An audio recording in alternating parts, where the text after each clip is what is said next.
Hey, that's new. Hello, and welcome to Discipleship, a journey of growth in the New Testament. I'm your host, Pastor Eli Rojas Jr., and before we begin, we're going to start with a word of prayer. Let's pray. Dear Lord, thank you for this time that we can spend in your word and learning more about you as we're growing and taking in information. I pray, Lord, that this is not um, trivia, but that this will be transformative for each of us, that we will learn how to be better disciples for your honor and glory. I pray these things in Jesus' name. Amen. So today's lesson, we're talking about the way, the system, the way of education at the time of Christ.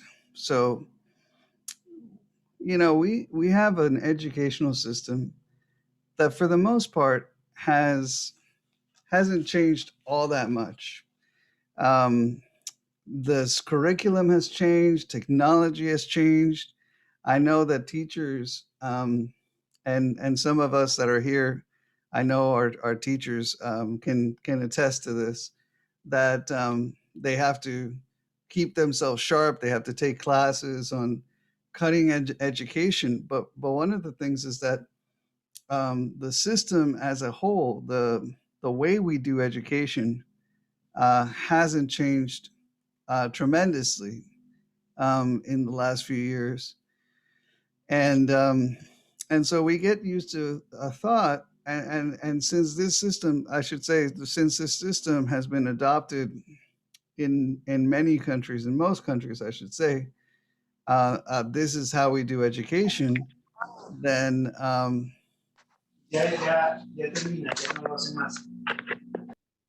Then we kind of come to think that this is the only way that education is supposed to look like. This is what it's supposed to be. This is how it was all of history. This is what it is internationally. So this is the best and most important form of education.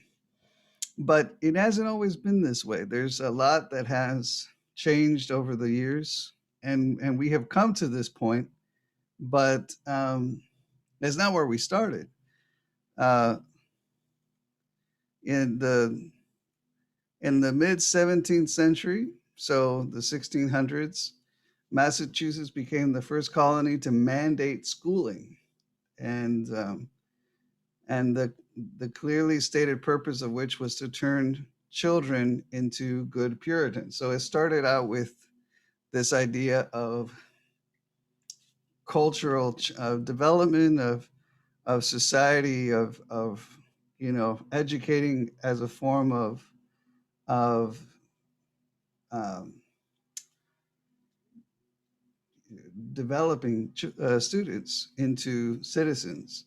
So John Wesley's rules for Wesleyan schools, which included the statement, "As we have no play days, so neither do we allow any time for play on any day.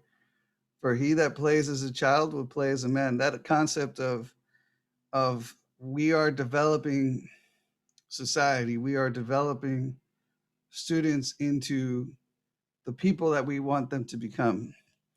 Horace Mann, the father of the American education, saw education as a way for training children and breaking habits he deemed bad. Sitting still, being quiet, respecting authority, those were all the center points of the education system. In the 19th century, education philosophy experienced a paradigm shift from privileged, religiously based education to common state sponsored education. The first public school in the US was established in 1821, and French psychologist Alfred Binet developed the standardized test for intelligence. And in the 19th and 20th centuries, public schooling gradually evolved toward what we all recognize today as conventional schooling. The methods of discipline became more humane, or at least less corporal. So before they used, we always hear the story of grandparents and family from down the way that, actually, I should say some of our some of us experience these types of disciplines, especially depending how religious your schooling was, where the teachers had the right to smack you if you misbehaved, and they had the right to um, smack you on the head.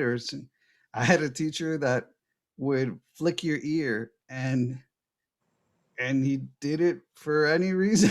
He just kind of, if he thought you weren't paying attention, if he would just walk behind you. And I just had this little, like, is that the hairs on your body would just stand. So he would walk behind you and you'd just be like tense the whole time, not knowing what he was going to do to you. Sometimes he would grab you by the by the shoulder, by the by your neck, and just kind of pinch this little pressure point. But that was how it was for a long time. In fact, it was a lot worse than that. And um,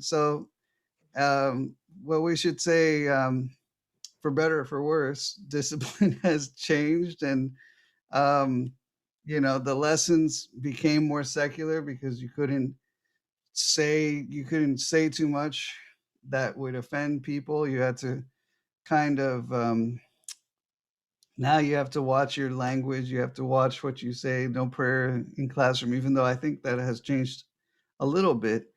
The curriculum has expanded.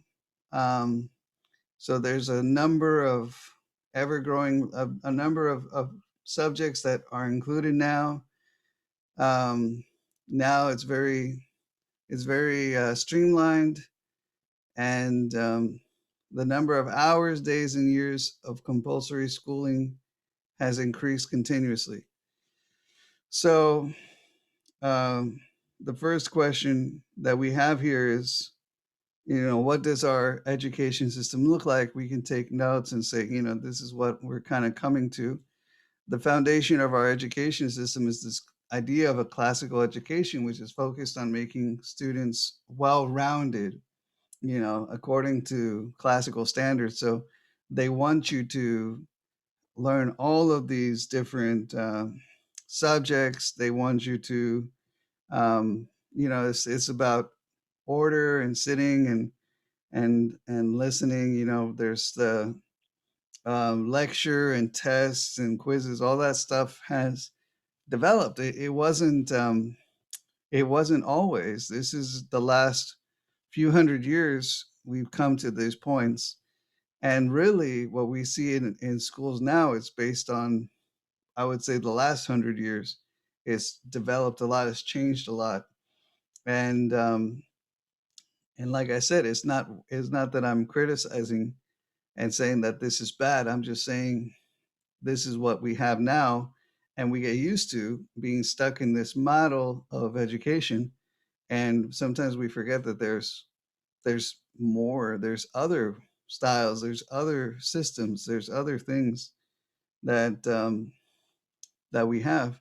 Well, that being said, I like to offer a couple criticisms, and one is that as a society with this style of education, we have given other people too much authority in the shaping of our children. And that's a challenge because we have such a compartmentalized society, such a compartmentalized system of working, that you know we don't have time, so we have to um, share responsibility. We have people who can work as bakers. We have people who work as butchers. We have people who work as farmers. We have people that specialize. And so, um, in this specialized society, we don't have as much time to shape and educate ourselves. And it's not that teachers or the system is bad, but we have, for a lot of people, and I would say for most people, they kind of say, well, I'm just going to let someone else take the majority of that responsibility for shaping, educating, for developing.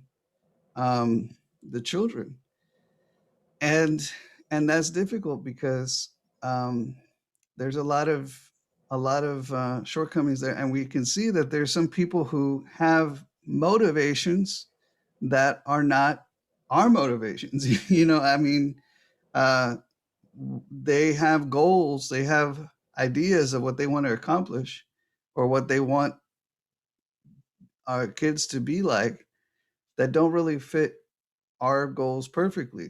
What they want to educate, what they want to do, and there's conflict that is constantly going on between parents and teachers, and it can be frustrating because um, the parents get mad that the teacher is teaching them a certain thing or a certain way, but they gave it that away. They gave that responsibility away, and it's difficult to try to claim it back when everyone is in that system, is in that understanding, and and it causes frustration for everybody because the system has been developed to um, to kind of go and educate and mass produce, and so you have um, 30 students for one teacher. That might be low sometimes, and you have um, you have a set curriculum that's meant to just, okay, I want to make sure that they meet this standard and just kind of get them through. We have the concept of no child left behind, where you gotta you gotta keep going, you gotta keep moving, and and it's difficult. There's a lot of things that are a side effect of that. That while I'm not trying to throw any the system under the bus or say that it's horrible or it's evil. It's just there's some pros and cons, and those are one of the cons. One of the biggest con is that in most education, there is no spiritual aspect. There's no spiritual education that's coming from the school system anymore. And in fact, you have a lot of situations where the curriculum, because it's trying to maintain a certain standard of intelligence and trying to maintain a cutting edge of the materials, is actually going contrary to what we're trying to teach and what we're trying to instill in our children. And so that's part of my are the disadvantages. The advantages, I mean, there's never been a higher literacy rate. There's never been a higher education in our society. I mean, we have more people that are this is supposed to be the highest educated generation in the history of the world, and that's a blessing. You can't discount that, but we can't ignore some of the side effects as well. Our spiritual education has for most people been regulated to 1 hour once a week, and and that's not good. That's not good enough, um, and that's a challenge that we all have to face with our children. So, what were the old ways like? So, you're talking about um, the uh, the system, and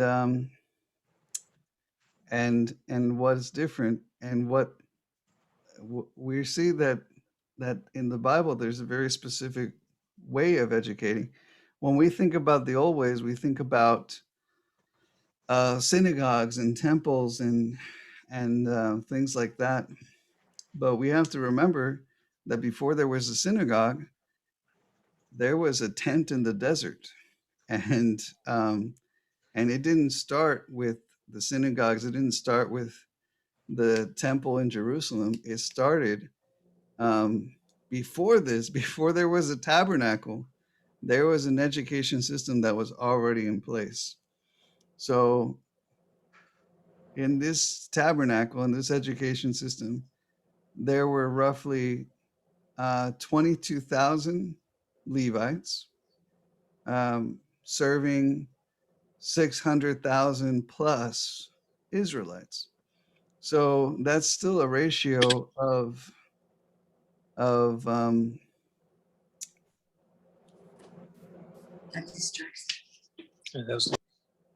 still a ratio of 27 to 1. Um, and so that's still it still wasn't what we think of as the education system. That was something that was part of the system of education, but that did not hold the full force of education back in that time. Um, the base of the educational system was actually the family. The family is the first school that we attended was from the family, is from mentorship, is from teaching.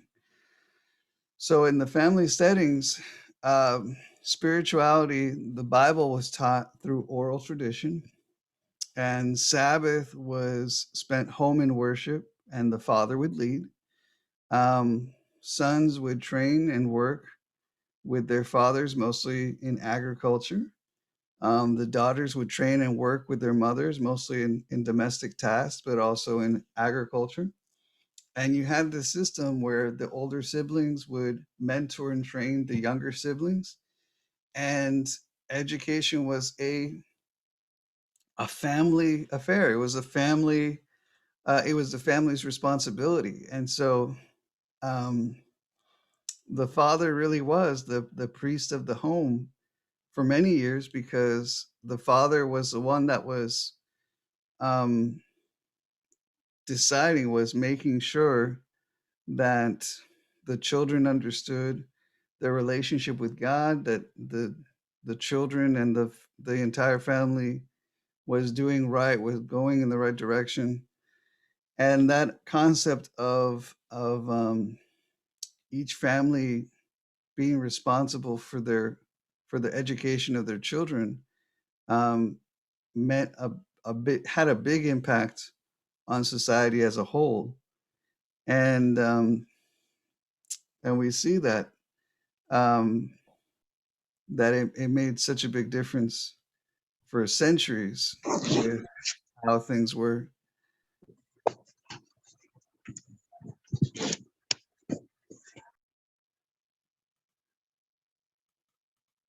Excuse me. Um, so we have to keep verses like Proverbs 22:6, train up a child in the way he should go, and when he is older, he will not depart from it. Um, so we see that, I'm sorry, the divine plan for education is ultimately the parents' responsibility. And I would argue that that's still the case. It's just the problem is that um, that we don't we it's too much for most parents to bear that responsibility alone. But at the end of the day, the parent is still the person who's responsible for their children's knowledge, what they know and what they don't know, and their character and their personality. That is their responsibility, and that's what God intended for us. Um, but Israel was more of an agricultural setting, so there was no math to teach. There was no English or literature. You were taught the things that you needed to survive. So, what were the jobs of ancient Israel? You had farming, raising animals. You had some people who were specialists. You know, the best of the best could be artisans or craftsmen, and you had traders, merchants. You had scribes. You had carpentry, construction. You had, excuse me, a fuller, which is someone who focused on cleaning laundry. You had the musicians, and you had the priests, Levites, and the prophets. And each of those jobs developed a special education mentorship that was focused on training the students, the youth to do their job as best they could. And there was a lot of mentorship, personal one-to-one education. But hey, the system did not work because at some point, um, Israel failed in a miserable way. So if this was the perfect system where the families function as the source of the education, at the source of character building and personality training and all those things, and if it was perfect and there's the education system was mentorship driven and was one to one, and if it was so great, then why did it fail?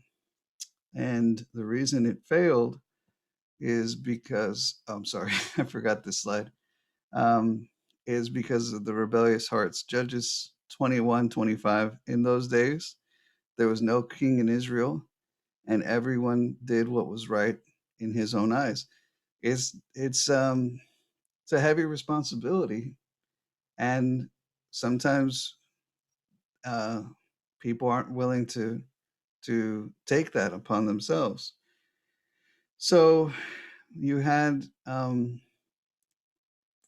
family units that weren't teaching correctly the lessons of life. You had parents who were failing in spiritual education. You had children who refused to learn or refused to apply what they were taught, and eventually it led to ruin.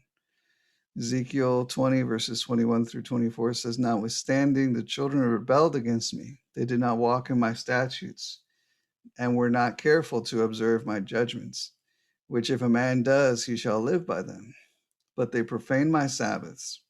Then I will pour out my fury on them and fulfill my anger against them in the wilderness, that I would scatter them among the Gentiles and disperse them throughout the countries, because they had not executed my judgments, but had decided my statutes, profaned my Sabbath, and their eyes were fixed on their fathers' idols." So basically, um, they rebelled against God. They ruined the society that responsibility that was given to them by God. And because of that, they ended up falling to Babylon. And they were told very specifically, you are going to be here for 70 years because you disobeyed and did what you wanted and thought nothing of the consequences. And so for 70 years, they were in exile, and and they suffered. But then we had a group of prophets, um, Ezra and Nehemiah, who come afterward, and they beat them up. We had prophets like Daniel. We have prophets Ezra, Nehemiah, Jeremiah. All these guys come around the same time. Isaiah, um, are all smacking into Israel. Hey, this is a direct result of your disobedience. This is a direct result of your attitude, of your failures, of trying to do things your own way and not obeying God. And these are the consequences. And so Ezra and Nehemiah specifically led a revival in Israel as they're coming back from Babylon, as they're resuming their lives. There is a spiritual revival that is based on a message of repentance, of apologizing for what they did, and returning and changing their ways, changing their characters, their personalities, and and then there's a call for them to separate themselves, to break their bad influences, because we know that Israel, one of the reasons that it fell was because of all the bad influences. Because if they would have just, stuck to what God had taught them, and if they would have just been good neighbors, they would have been fine. But they weren't good neighbors. They were living in their neighbor's house. They were living their neighbor's lifestyle. They were envious. Um, they were just jealous of what their neighbors had, and all of these um, idolatrous practices enter into Israel. So you have sites now where you can go and see, okay, well, these are definitely Israelite sites because they're not eating pork and they have certain things. But then you'll find idols, and you'll find an idol that was supposed to be the wife of God, and you'll find um, different images, different idols that the Israelites kept in their homes, and you had a mix of all kinds of ideology because instead of being good neighbors, they became like their neighbors. So after um, Babylon, Ezra and Nehemiah are telling Israel, okay, we have to go back to the way it was. We have to really, really get back with God, dive in, um, develop our spiritual connection with God, and and uh, and they did that. They made it a part of their culture. Um, we have to separate from bad influence. They took it and ran with it, and they became exaggeratedly um, good at applying these rules and these laws as a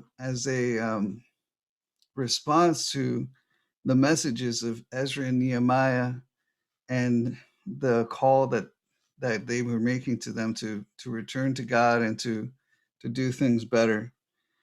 Um, Synagogues began to pop up, and historically, they believed that the reason the synagogues popped up is because the temple was still destroyed. And even though Nehemiah made it a point to build the wall and to kind of rebuild Jerusalem and start to rebuild the temple, there was there was a revival that came upon Israel, and they were saying, okay, we need to really educate our children. We need to really push ourselves. We don't want a repetition of Babylon. So we got to make sure that we do everything possible to really make this perfect, make this right.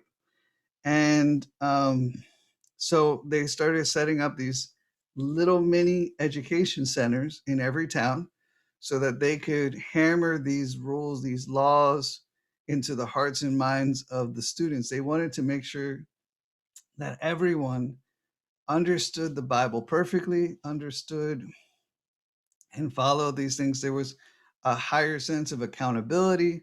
There was a higher sense of drive, a sense of need to be religiously pure and focused. And out of that came the different groups. The problem is, as Christians, we have to realize that that the devil pushes us from one extreme to the other, and he constantly tries to keep us off balance. And it's not that it's so difficult for us, but um, we go from one extreme to the other, and it can be very challenging for us to maintain in right balance. Um, the Israelites before Babylon were, I would say, living by grace, not by obedience, not by the law. They were living by, well, I know God said that He would punish us, but He hasn't punished me yet, so I guess I'm okay. And they were just living according to their own heart, they're according to their desire. But what Satan does very effectively is he pushes us from one extreme to the other. He keeps us off balance. Um, so what's good, what starts off as beautiful, as perfect, as holy, he pushes and pushes and draws these people to the other extreme of being Pharisees, of becoming legalistic, of all these religious groups that pop up that are a result of Satan pushing us in our in our hearts and our minds in the direction that we want to go, and pushing us to that extreme. So these groups come out, and basically at the time of Jesus, there was 5 groups that were most dominant, and so we know the Pharisees are probably the biggest name that we always talk about, that we know the most about. And Pharisee actually comes from the Greek word, which means separated ones. And that comes as a direct result of Nehemiah's message, because Nehemiah told them, hey, you got to separate yourselves from evil influences. You got to separate yourselves from the bad people that are causing you to sin, that are causing you to do all these bad things. And um, not this concept of in the world, not of the world, but they went to the extreme of, we got to completely cut off the world, and we got to completely separate ourselves from other cultures, other societies. We got to put up walls, put up fences, and make sure that we separate ourselves. And that's part of Satan's temptation, is to take something good and ruin it by our extreme, by going to the opposite extreme. So these Pharisees come about as kind of a direct result of the ministry of Nehemiah. Um, they are devoted to the Torah, and they want to really, really, really follow the um, the teachings of the Torah, and um, they start about 150 BC. BCE means before Common Era, and then CE is the Common Era. That's the new terminology for BC and AD. But 150 BC, they start to really push to teach the Torah, to believe, and to follow it perfectly. You had these, one of their strong beliefs was in the messianic redemption, resurrection, free will, angels and demons, and the oral interpretations of the Torah. That we're going to talk about that more in a second. But they were very focused on getting it right, on making sure that they never repeated the bad habits of the Israelites. And they would fast twice a week, and they would wash themselves ritually and purify themselves. They would observe 7 hours of prayer and gave 10% of all their possessions to the temple. They were very, very strict on these things. And they had a good sized group. It wasn't 10 or 12, it was about 60,000 at the time of Herod. And at the time of the destruction of Jerusalem, that's the last time we end up seeing this group. Their theology survives, but this group gets wiped out with the destruction of Jerusalem.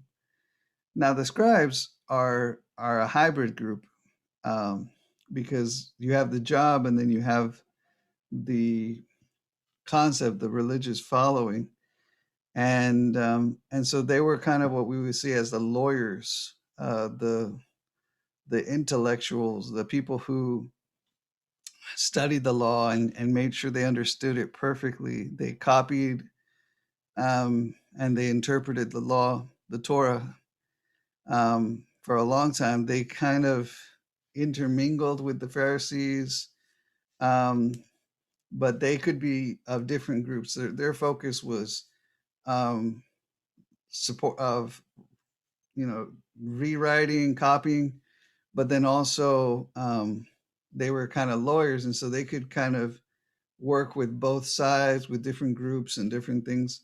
You could be a scribe and a Pharisee. You could be a scribe and a Sadducee. Um, so it wasn't necessarily um, one distinct group. And and they were the ones that kind of try to make sure that everybody followed the rules perfectly. So they defined work, they defined obedience, and they kind of set fences around the Ten Commandments so that it's like this is the line that we don't want to cross. Well, we better, if we don't want to cross that line, we better set the bar, we better set the fence 20 feet back. That way, no one can cross the line to cross the line because if you can't cross a human line that is meant to protect you from crossing the literal line, then you can make sure that by far you're never gonna break the commandment.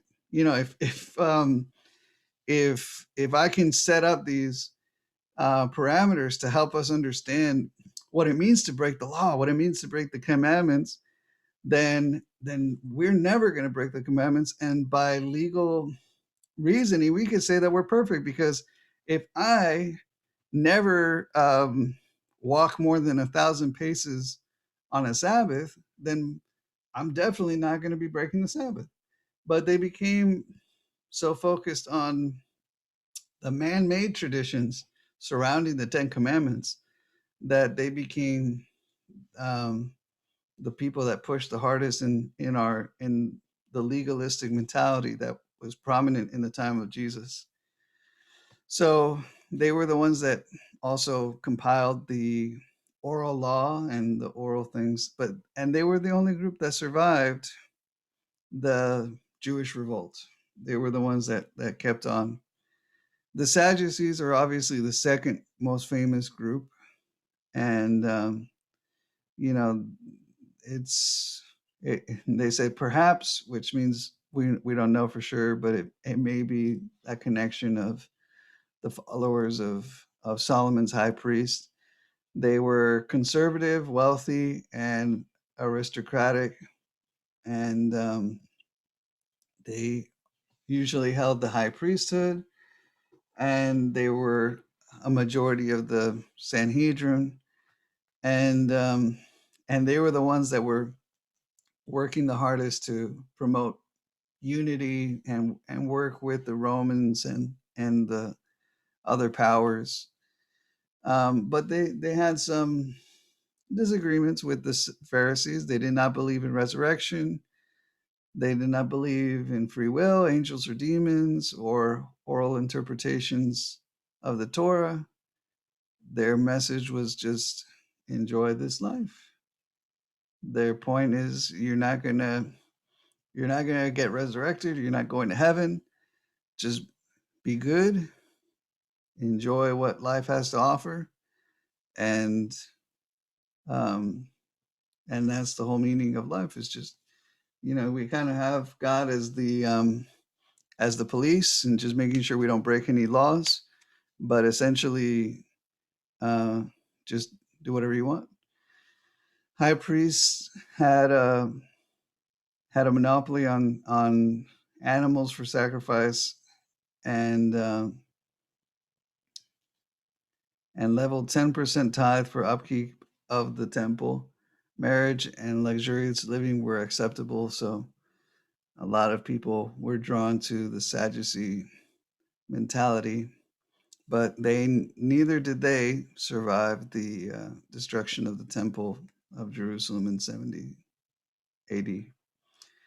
The Essenes are interesting because um, we don't typically talk about the Essenes. John the Baptist was most likely part of the Essene group. They were kind of the monks of the New Testament before the Catholics, before the other religions, before the other aspects of Christianity developed the monastic lifestyle. The Jews were practicing um, this kind of special, uh, what we would call the Nazarite vows and things like that. Um, so it was probably Greek from the Syriac holy ones. So they lived in the desert. They lived, uh, especially they had different groups, but there was a group in Qumran on the Dead Sea, and they didn't have any private property or farmers or craftsmen. They basically focused on spiritual education, and they believed that priesthood, temple sacrifices, and calendar were all invalid. They expected the world's early end and did not believe in resurrection. And you had to be a, you had to live with them for a year before you were allowed to be a member.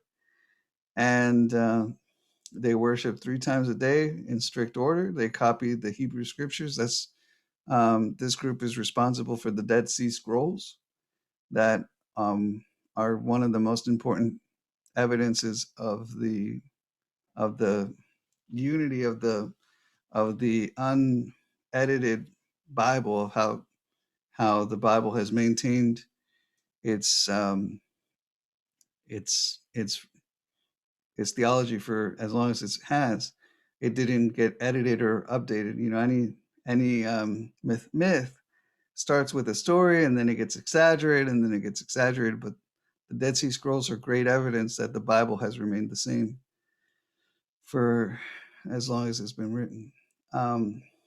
They had ritual baths and special meals, and very few married, which is why it's very similar to monks, because they lived away from society.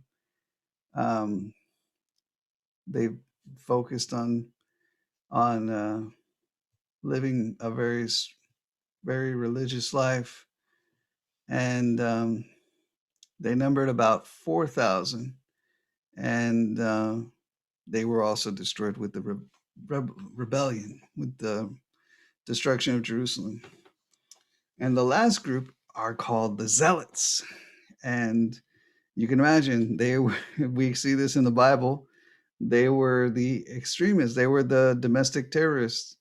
They were the ones who believed in the literal um, destruction of the coming of the messianic kingdom, that he would overthrow the empires, that they would, and so they kind of focused on that to the point that they made it their full belief that they needed to destroy the oppressive Roman Empire. They needed to kick it off, and partly whoever did that would be regarded as the Messiah. Um, they were they were fighting. They were doing all kinds of things to hurt the Roman Empire, and it was an underground resistance movement, and it was very strong in Galilee. And and the most fanatical became Sicarii, dagger wielding assassins, and their beliefs were no rule but the law, no king but God. And so you could see probably the disciples, if they weren't literally part of this group, at least had become very influenced by this group. They actually did end up leading a revolt against Rome, and their last stand was at Masada. Is the saddest story, and it actually, you can understand it ends poorly for them. Masada is this summer home of Herod on the mountains overlooking the the desert, and they thought that because they had a 365 angle view, they could see everything around them.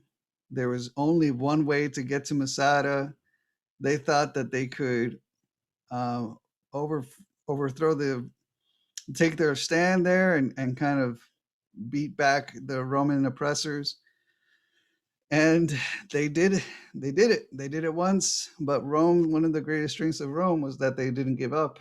That they would send wave after wave after wave of soldiers, and essentially all of the zealots that took their last stand in Masada, women, children, they were all killed, all of them, and and they all died of uh, the last ones. The last ones, they said they would rather die than surrender, so they all took their own lives before they could be um, defeated officially, and um, and that's what happened to the zealots. So out of all five of these groups, only the scribes survive to after 70 AD, after the destruction of Jerusalem. Um, well, we have just a minute left or so, so I'm going to go ahead and save the rest of this for the following meeting, which will be in 2 weeks. But we're going to pick up right here at the educational system, and we will probably um, finish rather quickly next time and keep going with lesson 2. So let's close with a word of prayer, and we'll go from there. Dear Lord, thank you for this time. I pray that you will bless us and help us to um, always learn and grow. I pray that if there's any lesson to be learned, is the need for us to take responsibility of our own education, to take responsibility of our own society, of our own children, our own people that we care so much, that they learn these lessons, that instead of hoping that others will teach, that we will become the teachers, and that we will become the ones who take responsibility for our kids. Bless us and help us to do well, I pray in Jesus' name. Amen. All right, take care, and I will see you all next time.